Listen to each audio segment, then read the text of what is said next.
Hallelujah hallelujah, प्रभु की स्तुति हो। कितने लोगों ने प्रार्थना करना शुरू कर दिया है, समय देने लग गए हैं रोज परमेश्वर को। वचनों को सुनकर मन को बनाया, डेली प्रार्थना करे, डेली डेली डेली। सबको वचन समझ में आ गया था क्या उस दिन? सब करने लगे, बहुत बढ़िया है। रोज प्रार्थना करें, रोज वचन पढ़े, रोज प्रार्थना करें। आपको जब समय, एक समय निर्धारित कर ले ताकि आप अपने घर में प्रार्थना करने वाले व्यक्ति हो, तभी तो आप अलग दिखेंगे। आप वो नहीं खा सकते, आप वो नहीं बोल सकते, आप वो नहीं सुन सकते जो परमेश्वर मना करता है। आप वो करते हो जो परमेश्वर कहता है। अगर जो परमेश्वर कहता है वो आप नहीं करते हो तो आप अलग नहीं हो दुनिया से, न किसी चीजों से। प्रार्थना करने के भी बहुत तरीके हैं। एक निश्चित समय हमें परमेश्वर को देना ही पड़ता है, पर्सनल समय, कि एक जगह बैठ के कहीं प्रार्थना करें हमेशा के लिए। कुछ लोग चलते फिरते कर लेते हैं, बोल देते हैं, वो सुनी तो जाती है, मगर एक समय होता है बात करने का, हाँ, समय बिताने का होता है। जैसे प्रार्थना करने के बहुत तरीके हैं, बैठ कर, खड़े होकर, चलते हुए, झुक कर, हाथों को उठाकर, घुटने पर आके दंडवत करते हुए, बहुत तरीके के प्रार्थना है। अगर हम वचन में पढ़े तो जैसे आत्मा उभारती है वैसे ही आप प्रार्थना करें। प्रार्थना करने वाला आत्मा है। बार बार पूछते रहते लोग कैसे प्रार्थना करे, बैठ के, खड़े होके, लेटे वाली क्या स्वीकार होगी, क्या बैठ के स्वीकार होगी, क्या चलते हुए स्वीकार होगी क्या? अब इसका मतलब ये नहीं, लेटने का मतलब ये नहीं है कि लेटने का अलग मतलब होता है, झुकने का अलग, दंडवत का अलग होता है। लेटना मतलब ये नहीं कि सोने चल दिए हैं तो मुंह में बोल रहे हैं, वो आप लेटने जा रहे हैं, आपके मन को पता है कि आप सोने वाले हो बिस्तर पे, उसे लेटना नहीं कहते, दंडवत करना कहते हैं। जैसे पहला इतिहास 17 का 16 से 27 में लिखा है, तब दाऊद राजा भीतर जाकर यहोवा के सम्मुख बैठा। हे यहोवा परमेश्वर, क्या लिखा है? तब दाऊद राजा भीतर जाकर यहोवा के, वचन पहले भी कहता है कि जब भी तुम प्रार्थना करो तो अपनी कोठरी में जाओ, एकांत में जाओ, जहाँ तुम्हें कोई न देखता हो प्रार्थना करते वक्त। अब जिसका नहीं है जगह, उसका मतलब ये भी है कि आत्मा में होकर जाओ। अगर आप मन में भी प्रार्थना करो परमेश्वर से तो कौन जान रहा है कि आप क्या बोल रहे हो? हाँ, बताए तो हो नहीं ना। यहाँ लिखा है, तूने मुझे यहाँ तक पहुँचाया है हे परमेश्वर, यह तेरी दृष्टि में छोटी सी बात हुई, क्योंकि तूने अपने दास के घराने के विषय भविष्य के बहुत दिनों तक की चर्चा की है। और हे यहोवा परमेश्वर, तूने मुझे ऊंचे पद का मनुष्य सा जाना है। जो महिमा तेरे दास पर दिखाई गई है उसके विषय दाऊद से और क्या कह सकता हूँ? तू तो अपने दास को जानता है हे यहोवा, तूने अपने दास के निमित्त और अपने मन के अनुसार यह बड़ा काम किया है कि तेरा दास उसको जान ले। हे यहोवा, जो कुछ हमने अपने कानों से सुना उसके अनुसार तेरे तुल्य कोई नहीं, ना तुझे छोड़ कोई परमेश्वर है। फिर तेरी प्रजा इजराइल के भी तुल्य कौन है? वह तो पृथ्वी भर में एक ही जाति है।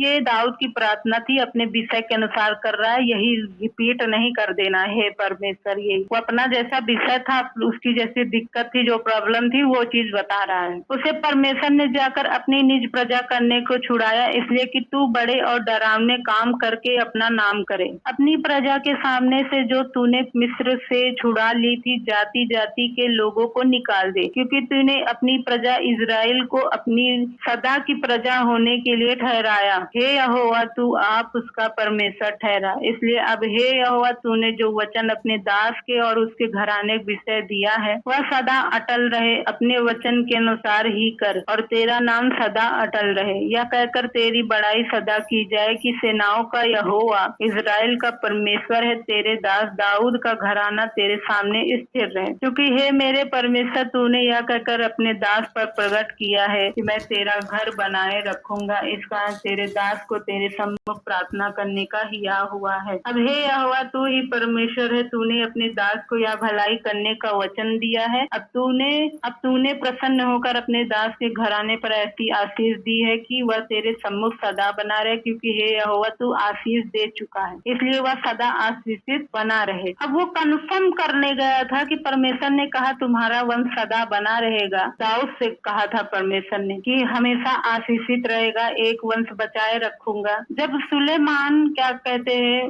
राजा होने को था, तो अब वो क्या करने वाला, तो दाऊद गया प्रार्थना करने के लिए, कंफर्म करने के लिए कि अब ये चीज क्या सदा रहे, परमेश्वर आशीषित रहे। दाऊद क्या गया, अंदर गया, सम्मुख बैठा। हम पहले बात क्या कर रहे हैं, बैठ कर प्रार्थना करने। कौन कौन ने किया? तब दाऊद राजा भीतर जाकर यहोवा के सम्मुख बैठा और कहने लगा, हे यहोवा परमेश्वर, मैं क्या हूँ और मेरा घराना क्या है, तूने मुझे यहाँ तक पहुँचाया। वो अपनी विषय की प्रार्थना कर रहा है। तो वो क्या हुआ, सम्मुख बैठ कर। वचन ये भी कहता है, जैसे मत्ती की पुस्तक में लिखा है, क्यों जरूर अंदर जाके करना जरूरी है जब आप, और निश्चित समय ही क्यों बनाना जरूरी है प्रार्थना का, क्योंकि जब आप निश्चित समय में जाएंगे, आप ही को कंफर्म नहीं, अच्छा समय निकाल लिया है, चलो प्रार्थना कर ले, समय निकाल लिया तो आप उस निश्चित समय में ही नहीं जा रहे, तो ना आपका परिवार को मालूम है कि आप प्रार्थना करने जा रहे हो, ना किसी को मालूम है। निश्चित समय बना लिया है, अब आप रोज रोज जाओगे तो आपके परिवार को एक दिन भी पता चल जाएगा, सबको भी पता चल जाएगा, तो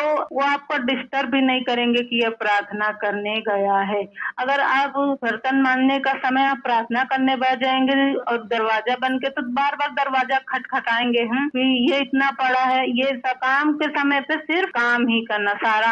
सुबह का पहला वक्त परमेश्वर को क्या देना है, उत्तम देना है। तो जब निश्चित समय में जाएंगे तो लोगों को भी निश्चित हो जाएगा कि आप प्रार्थना में हो। तो आप, अब आत्मा कभी क्या होता है, वचन देर तक चलता है, कभी कम चलता है, कभी देर तक प्रार्थना होती है, वो आत्मा कराता है। हाँ, तो जब आप ये निश्चित समय बना के ना जाए कि इतना ही समय देना है परमेश्वर, आत्मा को मालूम है कितना प्रार्थना करनी, वो 1 घंटे भी ले सकता है, 2 घंटे भी दे सकता है। अगर आप निकाल के आए हो समय अच्छे से, तो रात में आप कर सकते हो तो सारी रात फ्री। अगर आप 9 बजे बिस्तर पे जाते हो, 9 बजे से करने लग जाओगे, तो अब आप खा पी के बैठे हो तो सारी रात आपकी ही है। अब आप क्या होगा, इसीलिए क्या है, निश्चित समय देंगे, जैसे मत्ती में लिखा है, क्योंकि परमेश्वर का आत्मा जो है वो शोकित हो जाता है बहुत छोटी चीज में। हाँ, उसको डिस्टरबेंस नहीं पसंद है। जैसे यहाँ लिखा है प्रार्थना मत्ती 6:5 में, जब तू प्रार्थना करे तो कपटियों के समान ना हो, क्योंकि लोगों को दिखाने के लिए आराधनालयों में सड़कों के मोड़ों पर खड़े होकर प्रार्थना करना उनको अच्छा लगता। मैं तुमसे सच कहता हूँ अपना प्रतिफल पा चुके हैं। जब तू प्रार्थना करे तो अपनी कोठरी में जा, द्वार बंद करके अपने पिता से जो गुप्त में है प्रार्थना कर, तेरा पिता जो गुप्त में देखता है तुझे प्रतिफल देगा। कहाँ जा, तू अपनी कोठरी में जा, द्वार बंद कर, मतलब जहाँ से आते जाते हैं वो बंद कर, अपने पिता से जो गुप्त में है प्रार्थना कर। जब भी प्रार्थना करे कोई आपको डिस्टर्ब ना करे, क्योंकि आत्मा जो समय चाहती है आप करते हो, आपको आ जाता है कोई काम, उठ के चले जाते हो। तो जब भी प्रार्थना करे पूरा करें। तो दाऊद कैसे प्रार्थना किया, बैठ कर किया, जैसे उसको आत्मा ने उभारा वैसे किया। खड़े होकर नहम्याह ने किया, जैसे नहम्याह की पुस्तक 9 अध्याय उसका 5 वचन, उन्होंने पाप का अंगीकार करते हुए क्या किया, प्रार्थना की। फिर यीशु कदमियल बानी हसबन्याह सेरेब्याह होदियाह सबन्याह पतयाह नामक लेवियों ने कहा, खड़े हो, अपने परमेश्वर यहोवा को अनादि काल से अनंत काल तक धन्य कहो, तेरा महिमा युक्त नाम धन्य कहा जाए, जो सब धन्यवाद और स्तुति से परे है। वो सब क्या कर रहे थे, अपने पापों का अंगीकार कर रहे थे। उन्होंने अपनी गलती को माना कि हमने कितनी गलती की, तो वो क्या किया, खड़े होकर प्रार्थना की, जैसे आत्मा ने उभारा।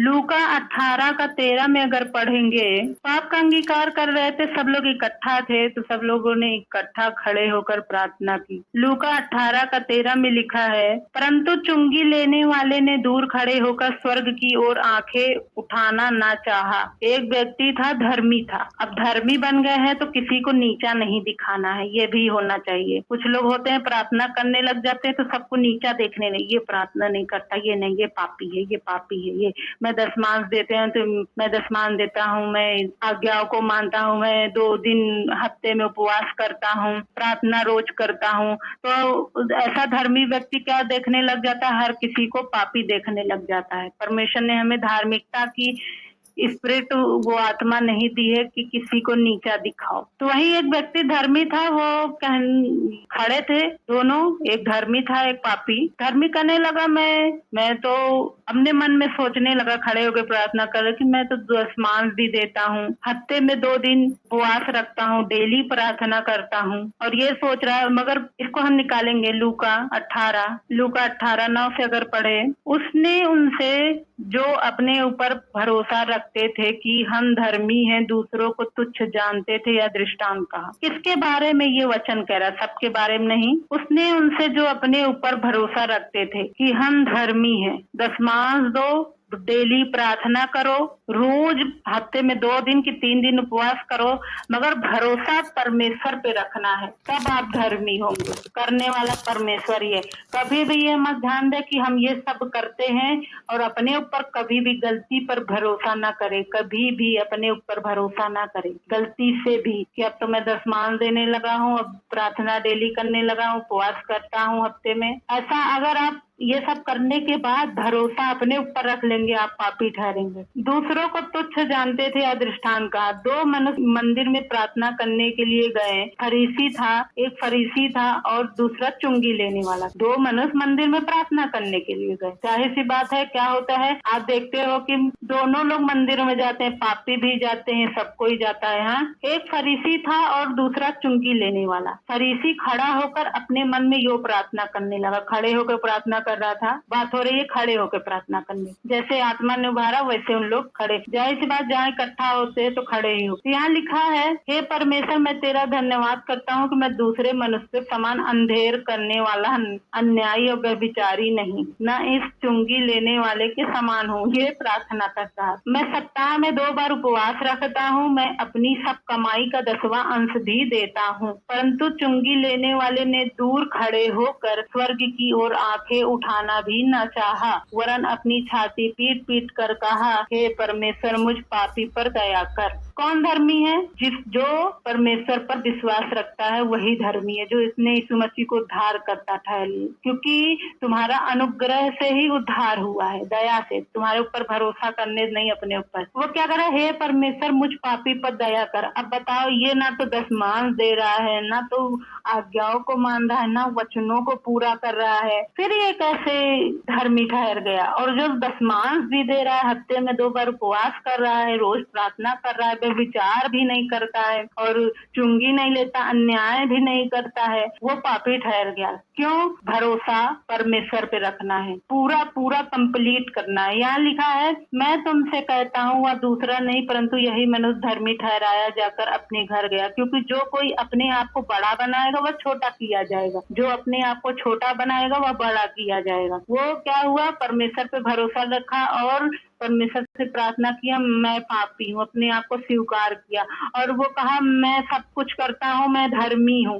अपने कर्म पर विश्वास किया। और वो कह रहा है, मैं पापी हूँ, मुझे माफ कर। उसने परमेश्वर पे भरोसा रखकर प्रार्थना की। तो कौन धर्मी ठहराएगा? वही जो परमेश्वर पर विश्वास किया और प्रार्थना की, अपने आप पर भरोसा नहीं किया, अपने पापों को मान लिया। तो जो बड़ा है, जो बड़ा अपने आप को बनाएगा, वो क्या हो जाएगा? छोटा किया जाएगा। चलते हुए प्रार्थना, जैसे दूसरा राजा 4:32-35 में लिखा है, आत्मा के लिए कोई बंदिश नहीं है कि वो, अगर आप 24 घंटे आत्मा प्रार्थना करती है, उसे हम बांध नहीं सकते हैं कि अच्छा मंदिर दरवाजा बंद हो गया है तो अब ईश्वर सुनेगा नहीं, ऐसा नहीं है। परमेश्वर न सोता है ना ऊँघता है, हमारे लिए ही वो क्या? जागता है। तो उसके मंदिर के द्वार हमेशा क्या है? खुले रहते हैं। तो क्या? चलते हुए जब पैसा घर में आया तब क्या देखा कि लड़का मरा हुआ है, उसकी खाट पर पड़ा है। तब उसने अकेले भीतर जाकर द्वार बंद किया और यहोवा से प्रार्थना की। तब वह चलकर लड़के पर इस रीति से लेट गया कि अपना मुंह उसके मुंह से और अपनी आंखें उसकी आंखों से